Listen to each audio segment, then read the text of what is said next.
Alrighty, hello everybody, and yeah, welcome to something a little bit unexpected here.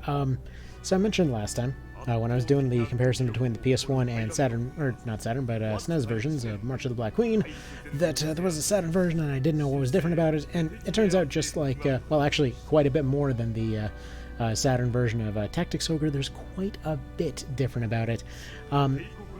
So, as you might be able to hear in the background, voice acting, for one. Now, unfortunately, we're not going to be able to hear a lot of that stuff because getting this thing to emulate on friggin' anything is a nightmare. I don't know why the Saturn is such a thing to get running on anything, but literally the only version that I could get running doesn't do so with sound. I tried 4 different emulators, and using only one of the 4 available cores on RetroArch got it to at least get past the loading screen. So at least there's that. So there's a bunch of stuff that was changed for this version. For those that didn't know, basically the the Saturn port of Tactics Ogre added voice acting, changed some music, changed a few things around, but overall, it was fairly close to the original.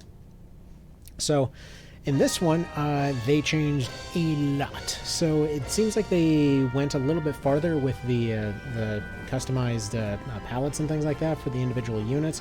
When it came to all your unique characters and things like that, it seems like the cards don't want to load for this particular section, as far as I can tell, because it's just a black screen. Alright, fantastic. Like I said, getting this thing to emulate on anything is nonsense, but I just wanted to show what exactly was going on here.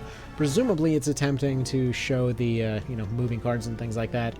I've gone and looked at a few other folks that have put up some rare videos on this a little while ago. None of them seem to have commentary, and none of them seem to, the ones that did state what they were using, I tried those emulators, didn't really have much luck. The only one that I could get working for this particular one was Yabause for RetroArch.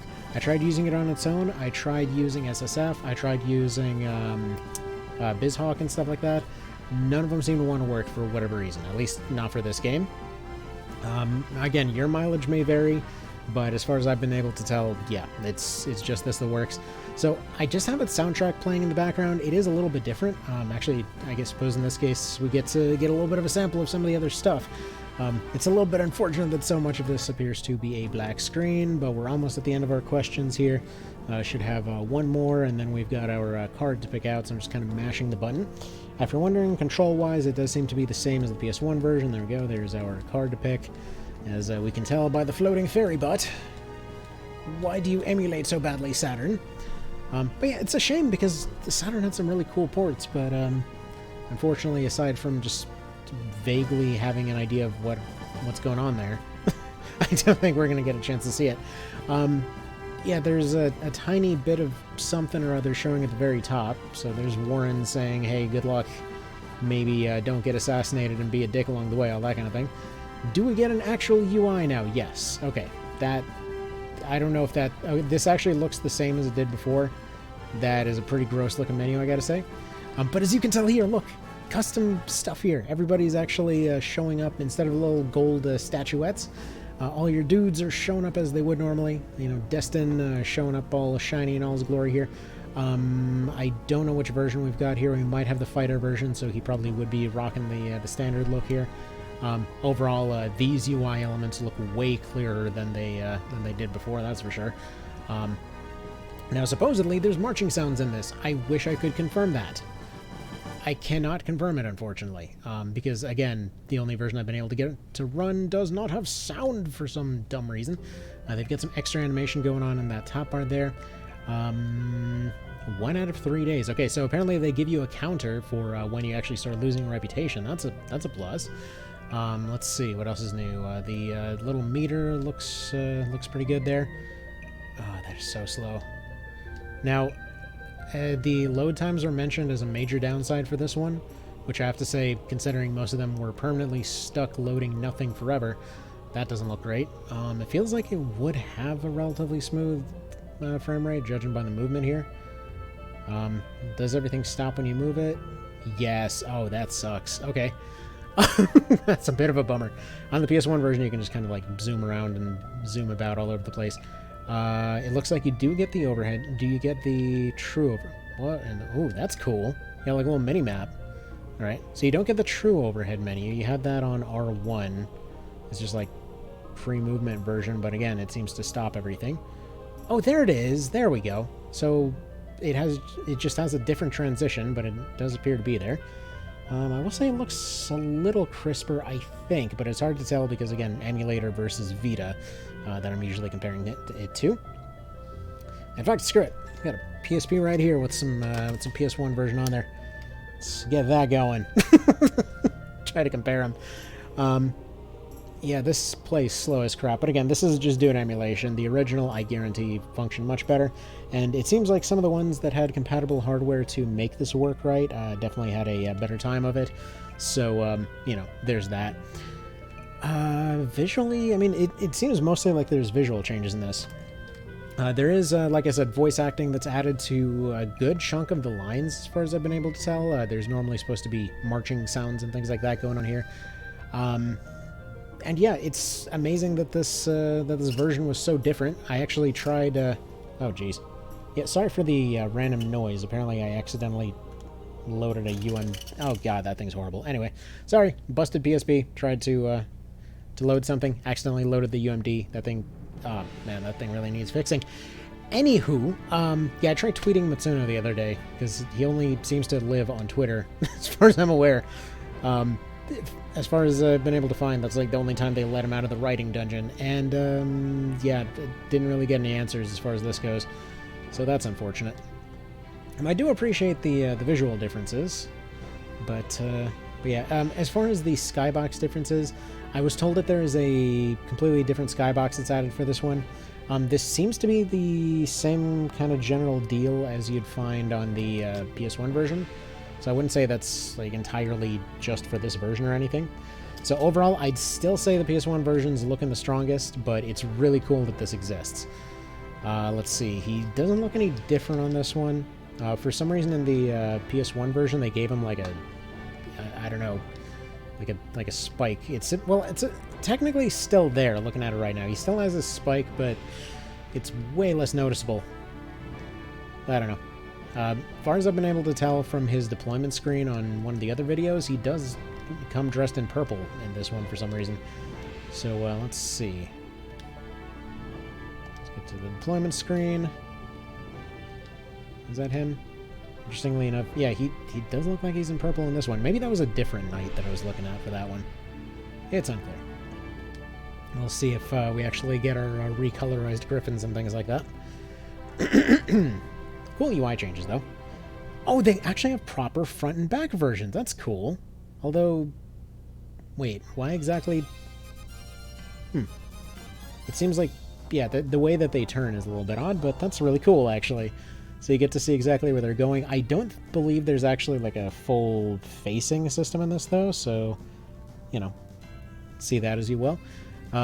Since, again, they didn't actually add a full-facing system until OB64, though we will have to test out if that's the case. That'd be cool if this actually had directional combat in it. But from what I've heard, you know, if this were to emulate properly, and if this were to actually run as well as the PS1 version, then it would technically probably have the most features. So far a little meh on it. It's, you know, it's a kind of cool difference. It just kind of comes down to whether Atlas or this Riverhill Soft is going to be the better designer of the two. I wonder which one stood the test of time, but we'll see. Apparently Riverhill Soft was actually around for a kind of decent minute until they got eaten by, I don't know, it was some other company that ate them. Long story short, they don't exist anymore. I didn't really notice too much load time-wise. This is definitely slow as crap, but again, emulation issues. Meanwhile, trying to compare it with the PS1 version on the PSP over here. Oh man, these chunky PSPs, they just feel so good. I mean, definitely noticing some slight differences in animation. Like noticing that they added a green effect to the swing on this one instead of the white from the other two. What else? Oh, they added a... Oh, interesting. They added alignment and charisma notifiers. That's good. Okay. You know, there's some positives. Definitely looking real ugly on this emulator right now, but okay. And it seems like they had a... Was that a knockout sprite for Warren? It's hard to tell, but I think they might have a sprite for when they get knocked out. Which would be kind of neat. Kind of a novelty, but, you know, do as you will. If I can get this running on something in some better version in the future, I will do so. But, you know, it is what it is. Yeah, looking like definitely between the three. Even if this was running at everything properly, still kind of preferring the PS1 version so far. But again, obviously it's not in English either. But listen to this music. Specifically for this version, while the other two have drums in the background, the little like thing was really emphasized for the Saturn port. They added a lot more brass and a lot more drums to the soundtracks overall. I know because for the last couple weeks I've been listening to them on my work route, so like how are these all different? And you know, it's been fun to see there. Yeah, you know, comparing the two, like even visually, I think I still prefer the PS1 version. Although, wow, this old PSP is quite janky. It's just like farting out its disc tray here. Alright, so what else can we find that's new? Is there anything new in our starting formation or anything like that? Alright, let's see how everyone's looking here. Yeah, so sure enough, Lance has a purple shield in this one. Not sure why. Because purple's more Debonair's thing, so who knows. Let's see. Overall, the sprites look kind of similar. They definitely had a big preference for purple so far. Purple headbands over on the Warlocks. Is that the case on this one too? It seems like they actually added shoulder pads to Valkyries. That's a bit more prominent. Hang on, let's see here. Gotta compare these versions. Where's some Valkyries in this other version? No, they're just a bit more... Yeah, that's weird. Okay, so in the PS1 version... by the way, sorry for the kind of voice crackliness. Yeah, the PS1 version, they're more like... just kind of rounded across the top. And this one... Well, I guess it's mostly a coloration difference. Yeah, it's definitely mostly a coloration difference. Like, in the feathers are rounder, and... like, the hair's a bit down more, and the shoulder pads are darker. That's kind of the main difference between the two here. And I guess technically the halberd is slightly straighter, but that's whatever.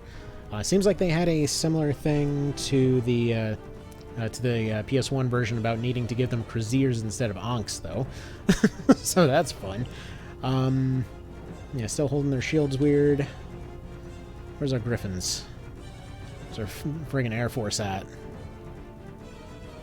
See, they stick out. They stick way out in the menu, so you know how good they are. Alright, nothing too different sticking out there. Let's see. What else we got?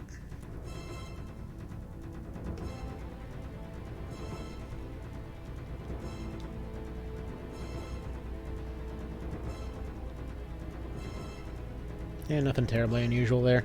So, let's test one more thing, which is whether or not there's actual directional fighting in this one. And then I'm going to pull up another video of another one so we could actually take a proper look at the audio while there's still time. Okay, never mind. I guess we're just skipping straight to checking on that video because the emulator seems to have completely crapped out. Nice. Alright, so this is a video from Sega Sky. Not sure which, I forget which one of these emulators they're using here. But anyway, so it seems like the music does actually properly work on there. As I was wondering if there was actually a intro, because one of the emulators that I managed to actually get working, did not actually show the intro music for whatever reason. It was like quiet, it had sound effects, but none of that.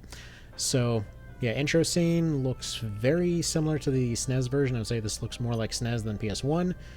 There's like more kind of jazzy effects in the PS1 version. And I hear the additional percussion going on in the music here. That's pretty cool. Animation change seems about the same. Okay, so what I was listening for there was whether there actually was that marching sound. Yeah, it looks like it's just a sound for when they're going someplace. It doesn't seem like they have the SNES jank thing where they, take a while to actually figure out where they're going. Question is, how do their load times end up looking if they actually get to this fight eventually? Sounds sound about the same as always.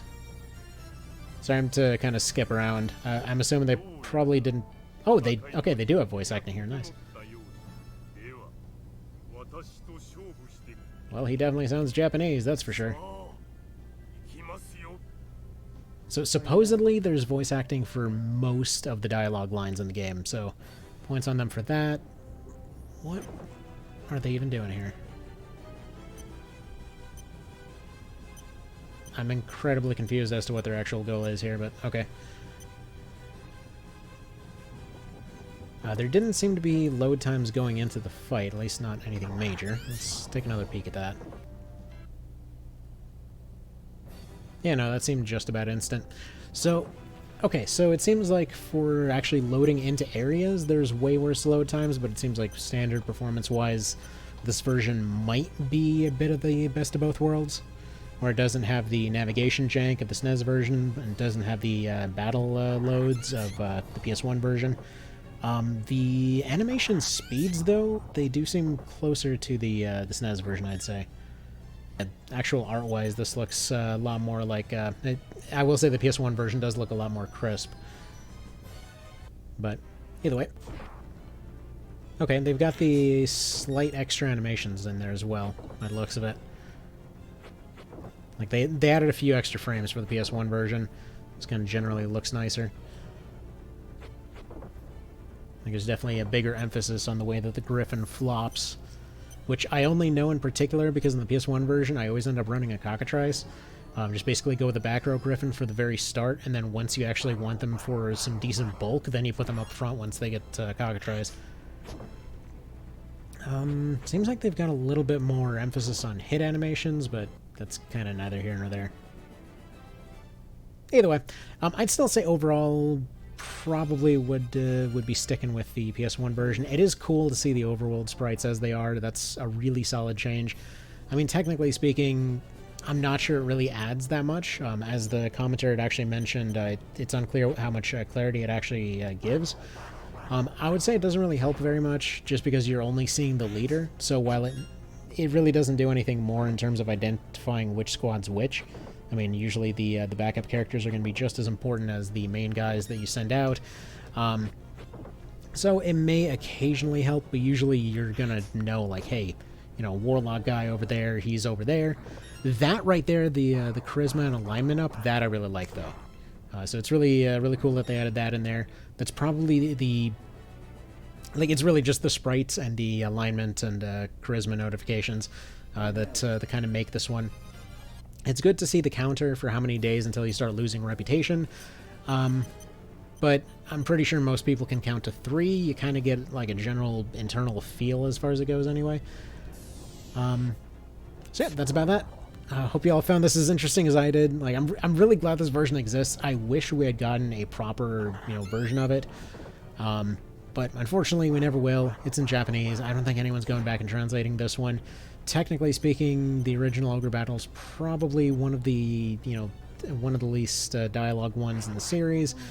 But hell, even Prince of Zenobia never got translated, so... Well, not fully translated anyway. Oh, I see they did translate the jiggle physics to this one, though. Wait, no, I'm mistaken. It's just the bow that's jiggling. Okay, PS1 version is the only one with jiggle physics confirmed. Oh, God, no, get this garbage out of here. Okay. Anyway, dumb ads aside. Alright. I mean, the sounds look alright.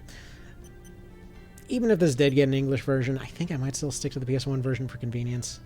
Like, there's so many barriers to getting to appreciate this one fully. As far as I can tell, the directional thing doesn't really affect anything, like the directional turning and whatever else. So it doesn't seem to change much. I do appreciate that in this version, the music still continues playing. That was one issue that the PS1 version had. I think what they were going for with that one was when you pause the music, you're basically saying, you know, hey, I'm in pause mode, just so you know, we don't have to keep the pause flashing on there at all times, but it did come off a little funky. So, either way. Alright. Yeah, if this one had an English version, I definitely appreciate playing through it. Actually, no, it's great. Even if it doesn't have an English version, I will still play through it if I can get it emulating in some particularly decent manner. Or any manner that's useful whatsoever. So, thank you to, what was it, Sega Sky here? Yeah, to Sega Sky here. Technically speaking, didn't get permission to borrow their thing, but either way, sorry, borrowed your thing. I'm hoping that's okay. Probably just asked for permission after the fact. Yeah, like I said, I couldn't really get this running properly, so screw it. You guys have a good one. Take care, and hope this was useful. And yeah, hope you all had fun.